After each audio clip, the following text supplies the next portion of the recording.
L'église de Portet-sur-Garonne est inscrite au monument historique. Sa tessiture est la plus large de tous les instruments, et pourtant l'orgue de l'église de Portet ne donne plus de chord, de symphonie, ni même de prélude. L'orgue est trop souvent silencieux, faute d'être accordé depuis des mémoires d'hommes et de femmes. Afin que cet instrument puisse de nouveau donner du corps et résonner, qu'il soit le cœur de rassemblement de mélomanes ou d'amoureux du patrimoine, il va être restauré par la ville. Cette restauration concernera les claviers, le pédalier, la console, la partie instrumentale et les structures porteuses, la boîte expressive, le tracé du vent, les sommiers et les tuyaux. Elle permettra demain de nouveaux concerts. Rencontre avec Jean-Baptiste Dupont, organiste de renommée internationale, qui va accompagner la ville sur ses travaux.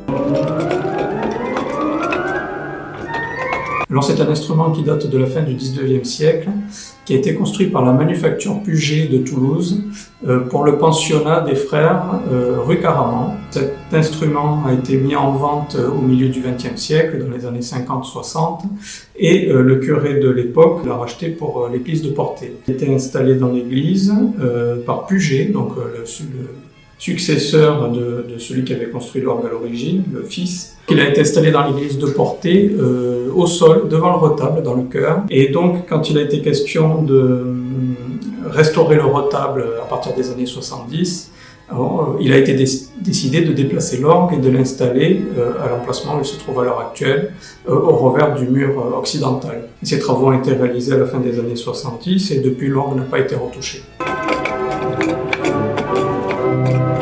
Alors j'ai trouvé un orgue qui était vraiment en mauvais état, très empoussiéré,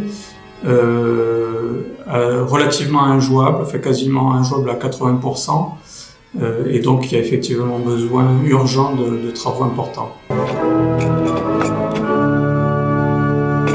Alors l'orgue, une fois qu'il sera restauré, donc il sera enrichi sur le plan musical, il sera plus complet que l'instrument actuel. On ne va pas l'agrandir, mais on va le compléter. L'objectif, c'est qu'aussi la qualité musicale de l'instrument soit bien meilleure, et donc ce qui permettra d'ouvrir des perspectives sur le plan musical, sur le plan culturel, avec une action culturelle autour d'un nouvel orgue, et puis aussi que l'instrument puisse avoir une vocation pédagogique, ce qui n'a pas pour l'instant, et donc avec peut-être quelque chose avec l'école de musique ou avec le conservatoire, ou que des étudiants puissent utiliser l'instrument à des fins pédagogiques. La ville a souhaité que puissent s'impliquer dans cette démarche de restauration de l'instrument qui est tout autant mémoriel que culturel, toutes les énergies de notre territoire, grâce au mécénat, sous la houlette de la Fondation du patrimoine, organisme habilité à recevoir des fonds et délivrer des attestations de déduction fiscale.